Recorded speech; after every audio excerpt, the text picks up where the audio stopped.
Hope for Anxiety and OCD, episode 47.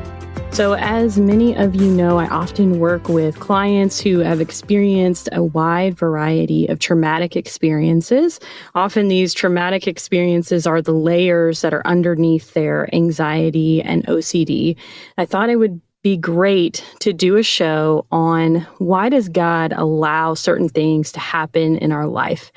And so today we have a personal story of overcoming trauma and working through those spiritual wrestlings of why God allowed her to go through certain things, how he allowed that and used it for good in her life. So today I'm speaking with Jennifer Harshman, who owns a small writing and publishing service agency. She helps a wide variety of authors through the publishing process, which I'm sure is quite a process from what I've heard from authors.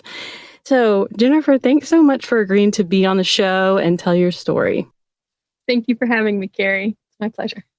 So tell us a little bit about why you wanted to come on and share your story on the podcast. I see a lot of people who struggle and grapple with the question about how can a good and holy God allow such terrible things to happen in the world? And I have been through what I would say is more than my fair share of that terrible stuff. And so I think that I have a good handle on how to make some good use out of those things and how the whole experience can be transformative and how it can be a good thing looking back. Okay. Tell us, what was your childhood like? They can't put the content into movies because it's that bad. I was severely abused in every way that you can imagine from the time I was born to the time I escaped my home just after I had turned 18. If you can think of it, that happened and probably more. So I don't know how much you want to get into that because I know that hearing about some things can be very triggering to people. Right, sure. So I imagine that it's a double whammy when you're in that type of environment because not only are you having awful things happen to you, you're not having anyone provide any kind of emotional support or encouragement or needs being met, kind of those trauma wounds and also the attachment wounds. Mm-hmm. School was the one place where I felt like I could be successful and that I had at least some measure of protection and safety. So that's where I excelled. Did anyone suspect what was going on at home? Everyone knew because I was one of those people who broke the rule of don't tell anyone. In a lot of narcissistic family systems and in a lot of abuse cases, there's this intense fear of telling people. And usually the abuser is the one who instills that fear in us because they say, if you tell, this bad thing will happen. Sure. I didn't care. It was so bad. I wanted it to stop no matter what. So everyone knew, but my family members were well connected enough that every time it went to court, it was instantly thrown out. Wow. So major things covered up and excused. Yes. And wow. Was that hard for you to get out of? How did you get out and just be on your own at 18? I had some skills and I went and got a job and worked multiple jobs. And I just scratched and clawed and finally found people that I could relate to and depend on. And I started to build my own family, really. Yes, I've had many clients who have had to do that because unfortunately the situations were so severe they had to cut all ties with their family. That doesn't happen in all cases, but in some of the more severe abuse cases where people aren't willing to acknowledge their behavior, then sometimes that's the only option that people have in order to stay safe and to heal from everything that's happened. In that process, how did you learn about God or become a Christian? Well, I had been raised in church, but going through all of those things that I went through, I was praying and I was crying out to God constantly, give me a way out of this, make these people stop, make the police actually do something. And it seemed like he just didn't and just didn't. And it got to the point where I attempted suicide multiple times because I just wanted it to stop. And I wanted to hate God. I was so angry with him for not putting a stop to it. And when we're young and even when we're older, maybe we are one person with one perspective. We're from a certain point of view. We can't see everything that God can see. And so here I was in my little bubble, seeing only the things that I could see. And I had no idea how any of that could be something good. It seemed awful. How could this possibly be for my good? And, I saw scripture verse, all things work together for good for those who love God and are called according to his purpose. And I was like, well, I love God. I think I'm called according to his purpose. Why isn't he doing something? How can this be good? Well, now, years and years later, that's very different. And I can see all of the good that can come from things like this. And I can see a lot of the good that has come from it. We can't see everything. There are ripples that we will never know about. Like, I've been on a lot of podcast interviews. I don't know who all listens. I don't know how it may affect them or help them. And I may never know that. And that's okay. Sure. Absolutely. Absolutely. So there was this sense where you talked about, like, I wanted to hate God. Mm-hmm. What kept you from hating God? Obviously, you got to a very, very dark place, but there was a part of you that was still connected to him, or? Mm-hmm. Yes. And I don't know that it was necessarily something in me. I think that's one of those instances where we say, but for the grace of God, like, he kept that connection. Like, I wanted to, and I think it's kind of like a kid. You get mad at mom, you might say, I hate you, but you still have that feeling of connection. And that even under all of that mess, that your mom still loved you. I think that's what it was. It was just that constant. And then my spiritual health gradually improved from that low point. What was that process like of getting help for dealing with these traumatic experiences? Like, did you go to therapy? Did you read self-help books? Yes, I did all of that. And I also went to college to get a degree in psychology to help me figure out all the mess in my family system and, how can people do those kinds of things, and to figure out how to heal myself with the help of therapists, with the help of books. And it was a long road. I don't want anyone to think that, oh gosh, okay, you can go through all this horrible stuff and in a month, snap your fingers and everything is okay. It can take a long time. And I still have what I call baggage. I still have some issues that I'm working on with my current family, my husband and my kids, and people that I have chosen to be kind of like adopted sisters and adopted brothers to me. I think that's a good point to make, because sometimes people say, okay, well, I walked away from that experience. It's not going on anymore. And so therefore, like, it shouldn't affect me. But those psychological scars most often impact relationships. That's where those things tend to show up. So it takes time to work through those things. We all have some level of baggage that we're working through in our relationship life. If we have people that are close to us, if we've walled people off, it's probably not as affecting us as much, which can happen too. But I think that that's huge to make that point, that you do have to work through those residual effects of trauma you experience. What was the process like reconciling, okay, I know these horrible experiences happened to me, and maybe even asking God, well, why? Why did you allow such evil to pervade my life for a long time and not rescue me from it? Because you could have just jumped in or sent somebody that really believed and wanted to do something about it. I could have been in a just court system, whatever the case was. God could have intervened and he chose not to. Like, that's a hard thing for us to sit with. It is. I think for my case anyway, the big thing was scripture kept coming to mind, and other people would point out some things. Sometimes people try to be helpful and they give you these pat answers and it's not helpful. But I Sure. had some people who were helpful in things that they said. And that scripture that I mentioned kept coming back to mind. And I kept saying, okay, I believe that scripture is true. I just have to figure out how it's true.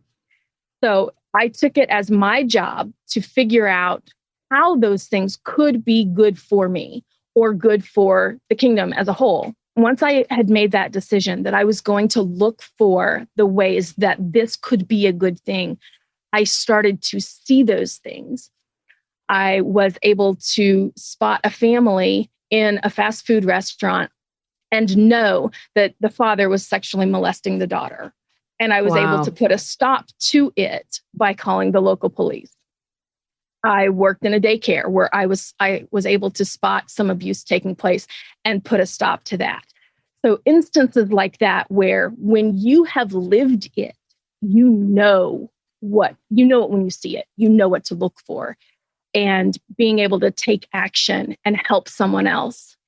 Now, if I had never lived through that, would I have been able to help any of those people? Probably not.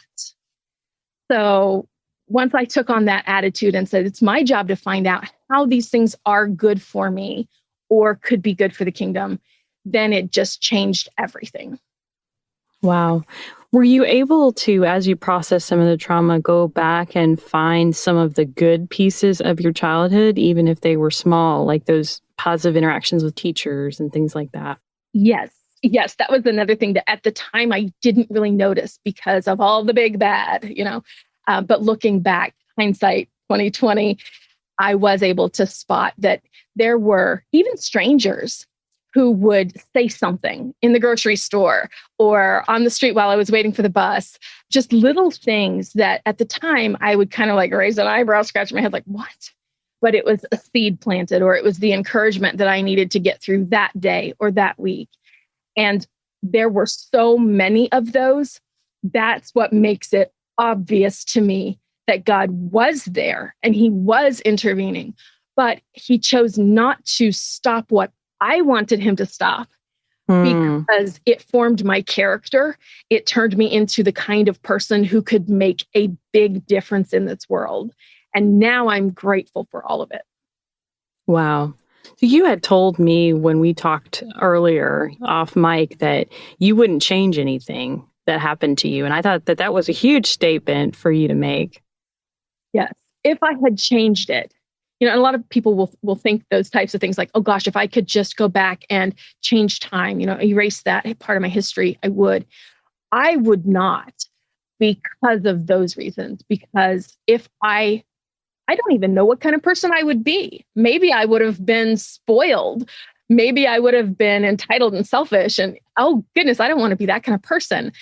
So I think everything that I went through shaped me into who I am, into developing the skills that I've developed, into serving the people that I serve.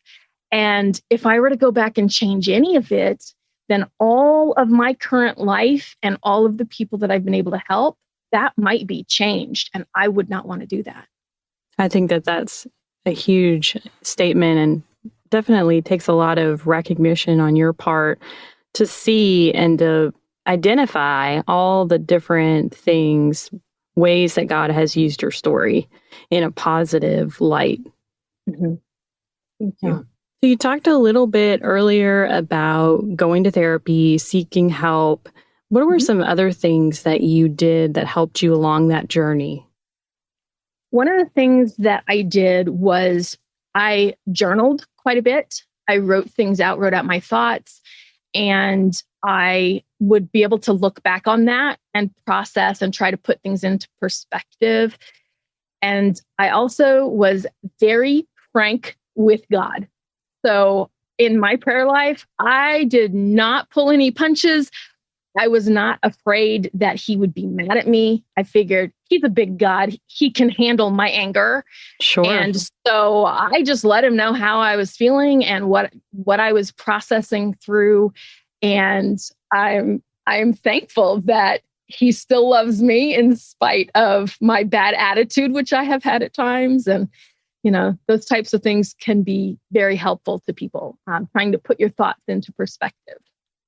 I know that we've all had bad attitudes towards God at one time or another. It can be very frustrating just being on the earth and having a limited viewpoint. God has that vast viewpoint, like you talked about earlier, and trying to bridge that gap in a way where we can humanly understand things. Sometimes we just aren't going to get it.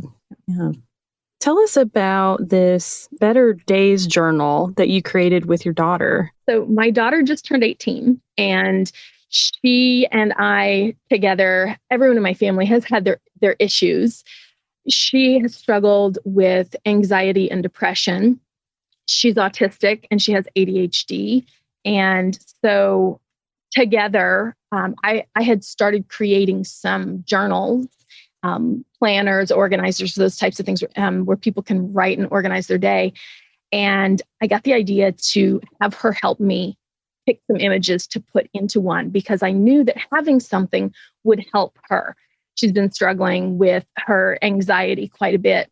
And so, I walk her through some exercises verbally, but I thought when she's alone, if she had something where she could write her own things and just process through that on her own without needing to come to mom, then that would be very helpful to her throughout her life. So I handed her a stack of images for the different sheets that could go into one of these. And I said, why don't you pick what you would want in a journal or planner? And she was so excited. She's like, me? Really? Well, what would it be about? And I said, well, what do you struggle with? And so she listed off the things. And I said, let's do this. And so it is now on Amazon. It's Better Days Journal. And the subtitle is For Anxiety and Depression, ADHD, and Autism. So anyone who struggles with any of those types of things, who might need to take a thought that's negative and turn it into something positive. There's a page that has little clouds where they can write the negative thought and then turn it into a positive thought.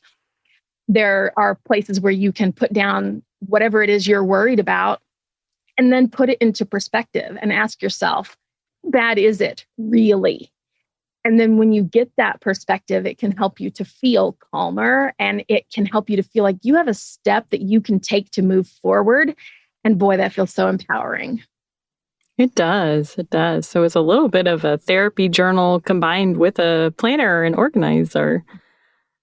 Yes, that's good. That's good. For the closing question, I used to do this question about tell us the story of hope, and then I started having people on to talk about personal stories. So it didn't really make sense or have alignment, because I thought, well, your whole story is hopeful. So I came up with a different question, which is still along with our hope theme of, if you could go back in time, what encouragement or hope would you provide to your younger self? That is a very powerful question. I would tell myself, it's going to be okay. And you're doing all the right things. Just keep going. That if I could just, that one little snippet, that's what I would say. I would, and maybe even say, look for the help that is there. You're not seeing it right now, but look for it because it's there. Sure. Somehow you got a glimpse that there could be a better life for you. And that seems to have propelled you forward. So that's awesome.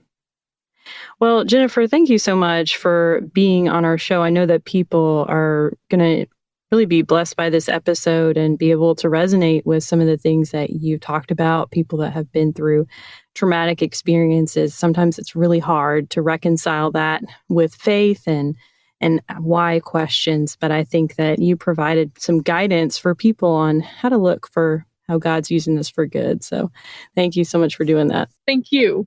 Thank you so much for listening to the show today, and we will be talking to you next week. Over Anxiety and OCD is a production of By the Well Counseling. Our show is hosted by me, Carrie, licensed professional counselor in Tennessee. Opinions given by our guests are their own and do not necessarily reflect the views of myself or By the Well Counseling. Our original music is by Brandon Mangroom. Until next time, may you be comforted by God's great love for you.